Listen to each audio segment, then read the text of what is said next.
Hi everyone, we're going to talk today from this new location. You like it? It's fancy. There's palm trees. In case you didn't know, I was in California. I came to this office I work out of sometimes today. So you get office Brooke. You don't have my fancy degree hanging over my shoulder anymore, so sorry. We're going to talk today about a thing that is one of the most important foundational elements of any brief you write, and that is the attorney declaration. So why is it so important? It's not just a vehicle to which to attach your documents and your evidence that you want to have the court look at in the brief. It is partly because it's why the court should look at and consider those documents, and it's where you put them and where you assign them exhibit numbers and things like that, but that's not the only reason. Otherwise, the attorney declaration would just say, attached as exhibit 1 is discovery requests, exhibit 2 is discovery responses, and exhibits 3, 4, and 5 are meet and confer letters. Enjoy. It would just say that, and it wouldn't give the court any information that would help it in making its rulings, okay? So we're trying to think about it's a declaration, right? Which means it's under oath. And what is a statement under oath? It's testimony. It's evidence itself. The declaration provides its own separate evidence for the court to consider, okay? And part of that evidence is, hey, look at my evidence. But it's a little bit more complicated than that. So I'm going to talk about it today and why it's so important for you to be able to win and for creating a record if you need to ever appeal your issues. We want to give, rather than giving that list of documents that I talked about before, you want to give factual information and details about what the documents are. You don't want to just say these are written discovery requests. You want to say this is a request for production of documents that I personally drafted. I served it on, September 1st, and in it I kind of asked for these types of documents. On, October 1st, 30 days later, the opposing counsel responded, the opposing party responded, and that's exhibit B. And in their responses, they gave only objections and silly objections like they didn't know the meaning of the word is, okay? Our opposing our opposing party is Bill Clinton, okay? Don't make the court hunt for information. If the court has to go look at your documents to pull out the information that you should have told it, then it's not going to grant you the relief that you wanted. Okay, so now let's think this isn't meant to be an evidence video. We'll get to evidence at some point in our series, but I do want to bring it up because it matters right now. When you're writing the declaration, you're not only you want to give the court admissible evidence, because if it's not admissible, the court's probably not going to grant you the relief you requested because it won't have an admissible evidentiary basis on which to give you it. So you've got to make sure the evidence is as admissible as possible. Sometimes you're not always going to have it, but you got to do your best, okay? So let's think about the reasons things can be excluded. They can be excluded because they're irrelevant. If the evidence isn't relevant, if it's not probative of some legal issue, then it's not admissible. And speaking of probative, it's got to be more probative than prejudicial. So if it's prejudicial, it might not be admissible. Hearsay statements are not admissible, and a lot of documents contain hearsay statements. So just because it's a document doesn't mean hearsay doesn't apply. There could be a lack of foundation if the evidence is from somebody who could be considered an expert of some sort. If it's an opinion, a diagnosis, a statement of belief by somebody who could arguably be an expert witness, that is going to require a foundation to be laid, and that foundation gets laid in your declaration, right? Hopefully, if it's an actual expert, they've got their own declaration that lays the foundation for their opinions too, and that's a whole different video as well. So, and finally, you've got to authenticate the document. It is what it says it is. It is what it looks like it is. If it's a photograph, it is a picture of that place, because I've been to that place, I know what that place looks like, and that's what it is. Okay, so those are our kind of reasons that, and I'm probably leaving some out, but those are basic reasons that documents are found to be inadmissible. So you got to think about the admissibility of the documents when you're writing your declaration, because you have personal knowledge as the attorney of, the documents and when they're received and how things are going in litigation. and the court doesn't. So the court needs you to authenticate those documents. If it's a discovery request, it can look like a discovery request, but it gets authenticated when you say, I drafted it, I served it, here's what's in it. You know, that's the authentication that it really is what it says it is. Okay. So speaking of those other evidentiary things, you can also lay out a foundation of why those evidentiary objections that might be raised by opposing counsel will have no validity. So make sure to put that stuff in your declaration as well. Okay, let's take the question of relevance for an example of how to do this in your declaration, okay? Because it's easy for me to just say, address the exhibit or address the evidentiary objections, but let's talk about what those are. So somebody might say relevance. So here's how you do it. Say we've got, so I'm going to say in my declaration, okay, let's try it this way. I'm going to say, I attended the deposition of defendant on September 1st. True and correct copy of the transcript of that deposition is attached here too as Exhibit A. The transcript was sent to me by the court reporter present on the date of the deposition. It coincides, the contents of the deposition coincide with my recollection of events and the testimony provided by the defendant. And in that deposition, defendant testified that she could not see the plaintiff at the time of the incident. So that's paragraph 1. Paragraph 2, I attended the deposition of Mr. Rogers, a witness, on, September 15th. Mr. Rogers testified that when she hit the gas pedal as the light turned green, the defendant was looking directly at the plaintiff. Next paragraph. Sorry, I kind of skipped over, but I attended the deposition of Mr. Rogers, then you say all that other stuff, like I have attached it as Exhibit B, it's a true and correct copy, it came from the court reporter who was present at the deposition. Say all that stuff to help authenticate it, right? Those are all facts that you need, that the court can only get from you, the attorney. Okay, the next paragraph can say, the testimony of Mr. Rogers appears to conflict with the testimony of the defendant who said she couldn't see the plaintiff when Mr. Rogers said she was looking right at the plaintiff. Okay, so now what do we do? So now there's a conflict in testimony. That conflict is noted in your attorney declaration.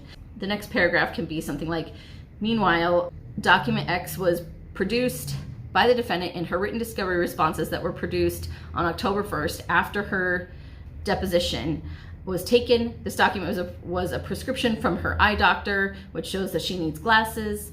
And document X was served as Exhibit 21 to defendant's response to request for production set 4 in response to RFP 29. Okay, so now you've given some legitimacy to this document. This isn't just like some document I found on the street that sort of looks like it could be plaintiff's records from her ophthalmologist. It might have her name on it. It might have her ophthalmologist's name on it. It might have a diagnosis of legal blindness. So the document might look like what it is, but now you've authenticated it. You've said it comes directly from the defendant herself. The defendant herself gave this to us. And not only that, you might address other objections this way now because, medical records can be hearsay. The things she tells her doctor in a consultation get written down in the record, but those are hearsay statements. But now you've just legitimized it. You've said, I asked this specific request for production. The request for production asked for any evidence, any documents which might be evidence that, that she couldn't see. So, and then in response, she said, here's a document that says I couldn't see. And then now we've got the request, the response, which by the way is also under oath and should also be attached to this declaration. And we've got the doctor's office note. So now we've authenticated all of those as coming directly from the defendant and being put forth by the defendant herself. Okay, so I haven't really thought through this whole scenario exactly how it would actually play out in a real litigation, because it's occurring to me that why would a defendant do that? But anyways, let's just get through the declaration video, for goodness sake, this is going long. Okay, so that declaration that I kind of just went through, that addresses relevance issues, it addresses hearsay issues, it addresses other objections, like the doctor might be described as an expert and now he's giving opinion testimony, and what's the foundation for it, and the foundation is based on hearsay statements from the plaintiff, and we don't have all this testimony, and hearsay statements from the defendant, my bad. All that stuff is addressed as well as we can in our attorney declaration. You can't get around facts, but you can go through the facts as well as you can and do the best you can to lay a foundation to address all of the issues that might be raised or that a court might find objectionable. All right, another use of attorney declarations is when the attorney has experience in the litigation that is necessary for the court. I'm thinking specifically of like meeting and conferring efforts, conversations between counsel, letters back and forth between counsel about a specific issue that they just can't agree upon. Maybe it's a discovery issue, maybe it's something else, but there's an impasse and we need court intervention. And so the attorney's conversations related to that, getting to that impasse, are important for the court in determining how the court's going to rule on that legal issue. So when you're putting these statements and these conversations into your declaration, be careful again about hearsay. You can't say opposing counsel called me a bitch. You can't say that because that's hearsay. It's an out-of-court statement. I mean, you're not proving it. You're not offering it as evidence that I am actually a bitch, but you're still offering, it's an out-of-court statement. And so you might want to be careful about how you're phrasing it. So instead, you might want to say like, I interpreted the opposing counsel's comments to be rude and demeaning and degrading. You might want to say that. So, because then it's about you, right? It's about your interpretation of things. So, and that's what's important to the court. It's also why meeting and conferring on this kind of stuff should probably be done in writing. It's good if it comes from an email that you can authenticate and say, this is an email address I always get communications from opposing counsel on, and this one, you can read the language yourself, right? Even better if it's on letterhead. So, no, I don't know any attorneys that are putting "you're a bitch" on letterhead, but you never know. This is the kind of declaration that's tedious to write, right? Because you've got to say, I got the discovery responses on this date. On this date, I wrote a meet and confer letter, and in the meet and confer letter, I said all these things, and here's the true and correct copy of the meet and confer letter. Then I got an email back from opposing counsel like another day that said, a couple days later that said, yeah, I'll get back to you on it. Then a few days later, I still hadn't heard from opposing counsel, so I reached out and blah, blah, blah. And so you're going through this long timeline, and it can get tedious, but it's really important for the court to be able to determine who's being reasonable, who's not being reasonable. A fair and judicious outcome should be of whatever particular issue. So now we're getting quickly close to 15 minutes, and I didn't really mean for it to go this long, but quickly I want to say what attorney declarations are not for. They are not for making arguments. They are factual. They are keep as much emotion as you possibly can out of it, keep the paragraph short, the sentences declaratory, and keep your emotions even. The courts can feel the anger with which you're writing an attorney declaration, and they don't like it. Also, attorney declarations are not for stating opinions. You can't say opposing counsel is a scumbag. You can't say that language. That's an opinion. You can lay that foundation and give all the evidence of why he's a scumbag in your declaration by saying, on this day, he demeaned me. On this day, he asked me if I was the court reporter. On this day, he whatever all the stuff is that specifically show what a dick he is. But you can't say your opinion, he's a scumbag, in the attorney declaration. That's going to be improper. You're not going to do yourself any favors that way. That's an opinion that's better shared over, happy hour drinks with your friends or, maybe his boss. And then let's talk for one more minute about why the attorney declaration is so important. If it's not done right, like I said, it can sink you. You will not have given the court the information it needs to make a ruling in your favor. And that's why we're writing it, right? We need the court to have the information it needs to make a ruling in our favor. If you give the court an easy out, it's going to take it every time. So don't do it. Spend the time, write your declaration carefully. Finally, the attorney declaration is really important for laying a record, for establishing a record that might be important on appeal someday. So, for example, if you're dealing with a dispositive motion like a summary judgment or something, a judgment on the pleadings or something like that, whatever happens with the motion, if it's appealed, the rulings the court makes about the evidence laid or the evidence given in support of that motion, those are reviewed at a different level of discretion at the Court of Appeals.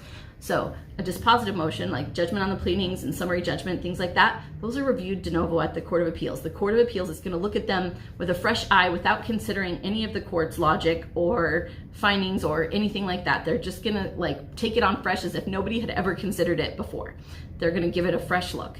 But what they're not going to do is take all of that evidence. The one thing that they're gonna look at is the trial courts, the lower courts, evidentiary rulings. Whatever the trial court said about the evidence, about whether it's admissible, whether it can be considered or not, those rulings all stand at the Court of Appeals level. And the only way to get the Court of Appeals to consider evidence that was ruled inadmissible by the lower court is to prove to the Court of Appeal that the lower court abused its discretion, that it so flagrantly violated rules of evidence, the Court of Appeals can overturn it. Otherwise, that evidence is not coming in. So if you want a Court of Appeals to someday be able to look at your evidence, you've got to make sure that you lay your foundation well, so you can either not have to deal with the fact that the lower court gave you unfavorable evidentiary rulings, or that you can show the Court of Appeal how much the trial court abused its discretion, because look at your declaration, it's pristine. Okay, so I talked for a long time. I might break this up into 2 videos just because it's kind of long, but if you have questions or you want to see some sample if you want to see some sample attorney declarations, let me know, and you can email me at bbove@bovelawgroup.com or brooke@ghostbriefing.com, and I will try to get back to you with some samples. All right, I hope you have a good day. Bye.